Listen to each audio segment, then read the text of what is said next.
A pale October sun hung low over Westwood Memorial Gardens, casting long shadows between rows of marble. The air smelled of wet leaves and iron gates. Arthur Montgomery, the kind of man whose name crowned skyscrapers across Chicago, stood in silence before his son's grave, his expression carved from stone. For 5 years this had been his ritual: flowers, silence, and a guilt too heavy to name. But today the pattern broke. A small sound, soft, trembling, rose from behind the headstone. A girl in a faded blue dress knelt there, her tiny hand tracing the engraved name Captain David Montgomery. Her shoulders shook, her blonde hair tangled in the wind. Arthur's voice came out sharper than he intended. "What are you doing here?"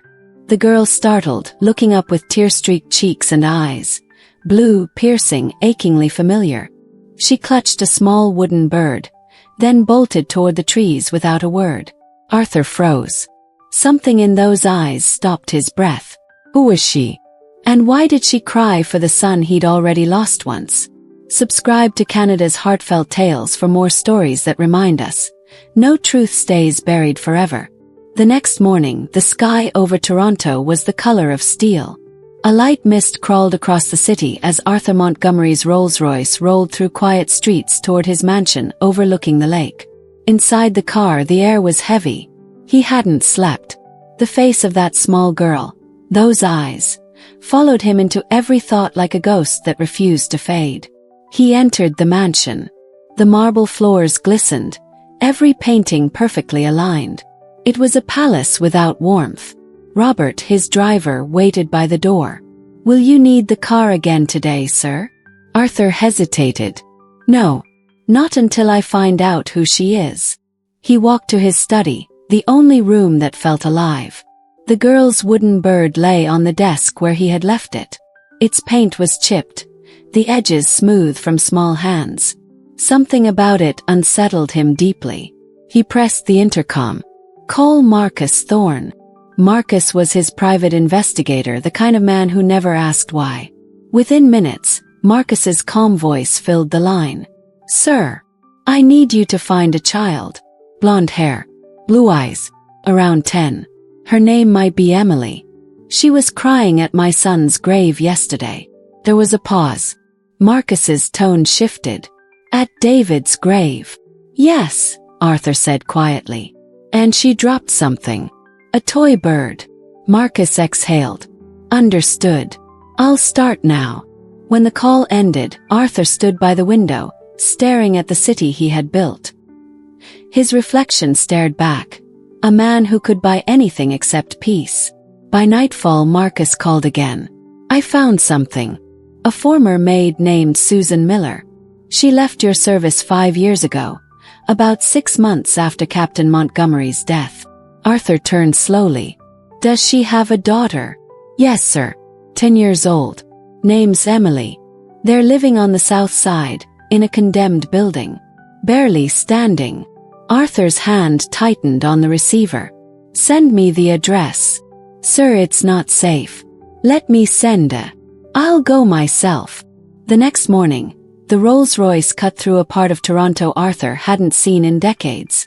Boarded windows, graffiti, the sour smell of damp brick. He stepped out, his shoes sinking into slush. Robert tried to follow. "Stay with the car," Arthur said. "This is my business." He climbed 3 flights of cracked stairs, each step echoing. Apartment 3B. The paint was peeling, and the hallway smelled of cold dust. He raised his hand to knock. The door opened slightly before he could. A pair of frightened eyes looked out. "Susan Miller." "Mr. Montgomery," she whispered. He hadn't expected her to look so small. Her face was pale, her hands trembling. "I need to talk to you," Arthur said. "We have nothing to talk about," she snapped, trying to shut the door.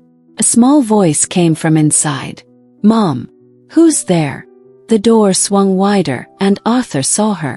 The girl from the cemetery. "Emily." She froze, her eyes wide. "You're the man from the graveyard." Arthur nodded. "Yes, you left this behind." He pulled the wooden bird from his coat. Emily gasped. My bird. Susan's expression changed from fear to anger. Give it back and go.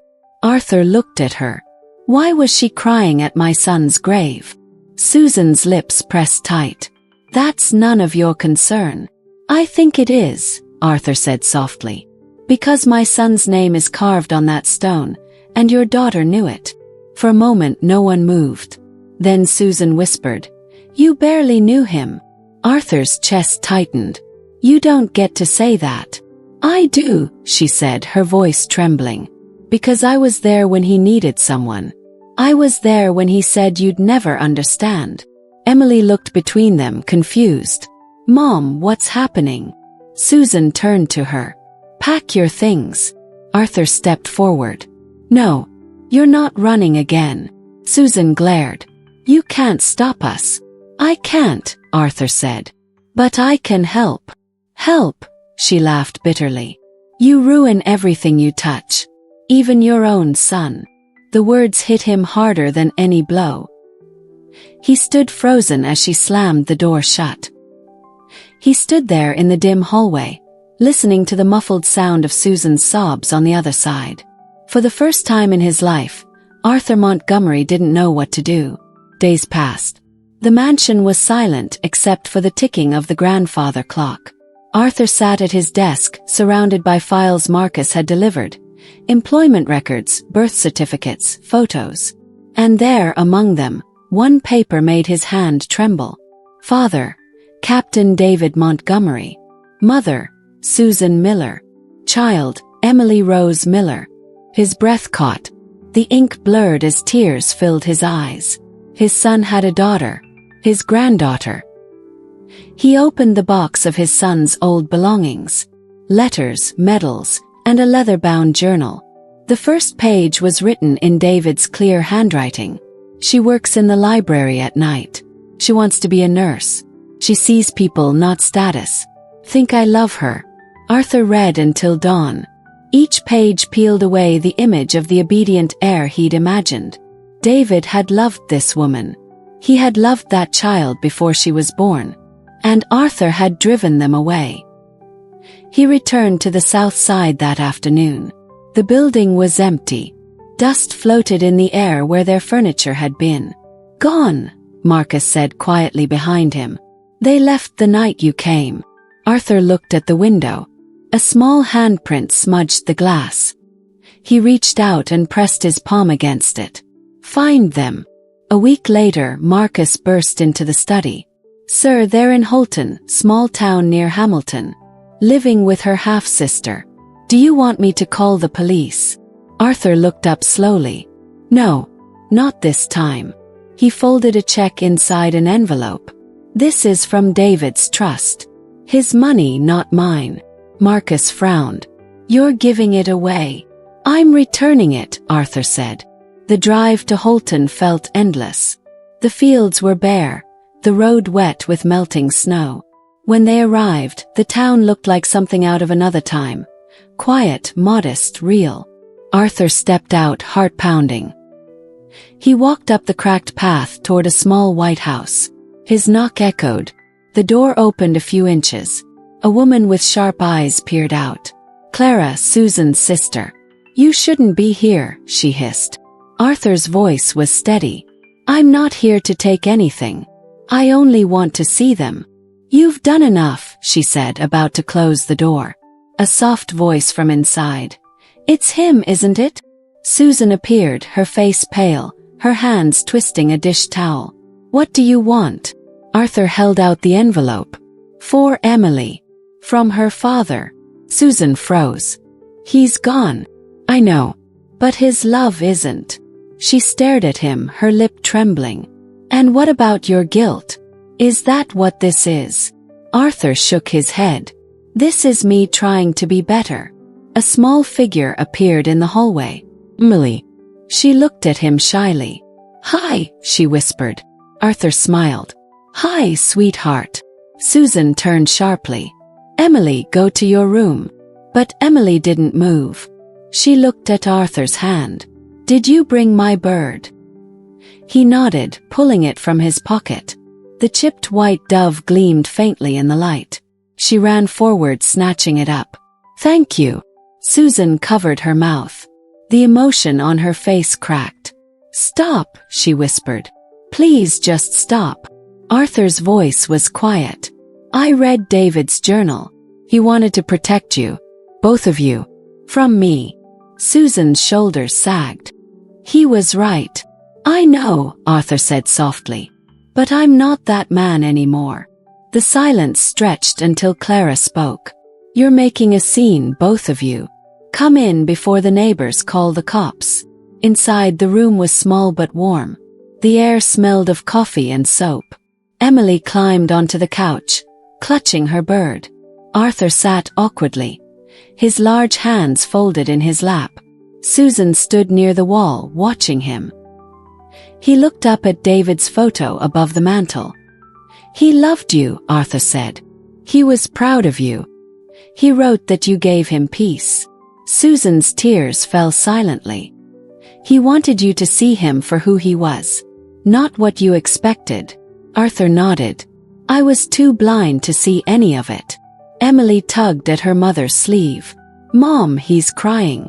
Arthur turned away, wiping his face with a trembling hand.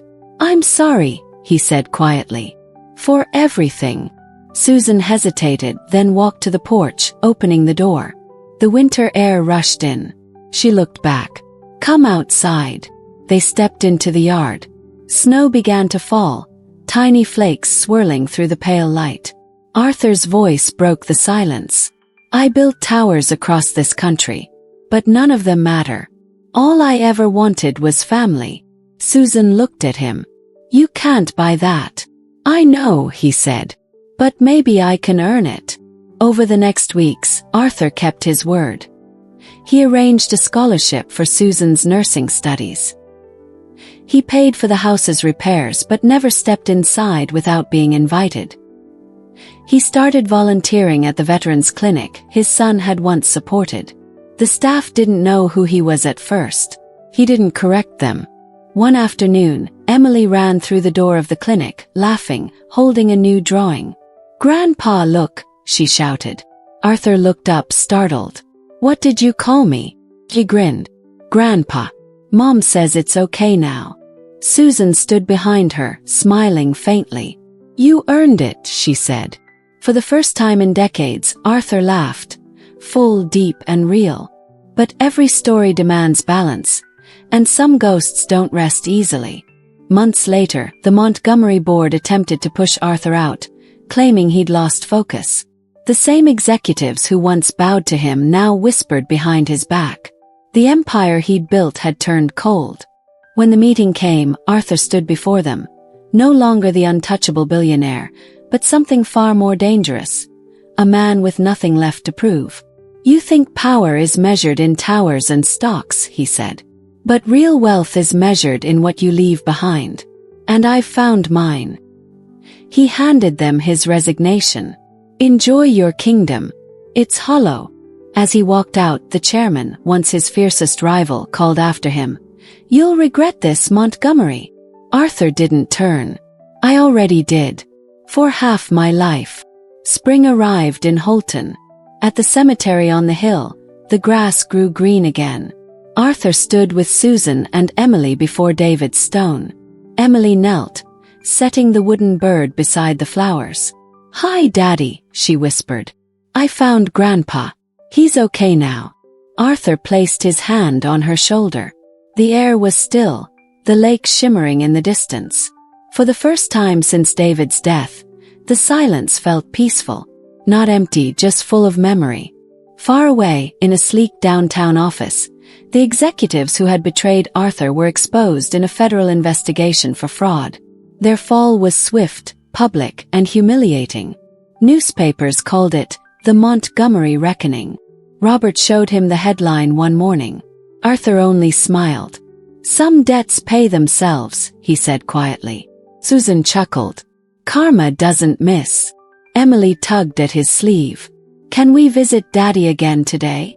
Arthur looked down at her, warmth softening his eyes. "Yes, sweetheart. Let's go home first." As the sun dipped behind the horizon, The three of them walked hand in hand down the quiet country road. The sky burned orange over the fields. Arthur had once believed empires were built from steel and stone. Now he knew better. They were built from forgiveness, and from the courage to start again. And though the past could never be erased, it could be rewritten with kindness. He looked at the child beside him, laughing, free of the shadows that had haunted his world, and he knew that for the first time in his long, powerful life, he had finally won. The morning after the storm passed, sunlight spilled across Westwood Memorial, soft and clean. Arthur Montgomery stood quietly beside the grave, not as a man of wealth, but as a man reborn. He had once measured life by towers and profits. Now it was by the warmth of a child's hand and the peace he felt standing where regret once lived. The truth had cost him everything, yet it gave him something no empire ever could: forgiveness. Susan walked up behind him, her voice calm. "He'd be proud of you, Arthur." He smiled faintly. "No," he said, eyes still on the stone. "He'd be proud of us." Emily placed the small wooden bird back on the grave, sunlight catching its chipped white wings. It gleamed like hope finding its way home. Stories like this remind us, redemption begins the moment we stop running from the truth. If this touched you, like, share, and subscribe to Canada's Heartfelt Tales, where real stories heal real hearts.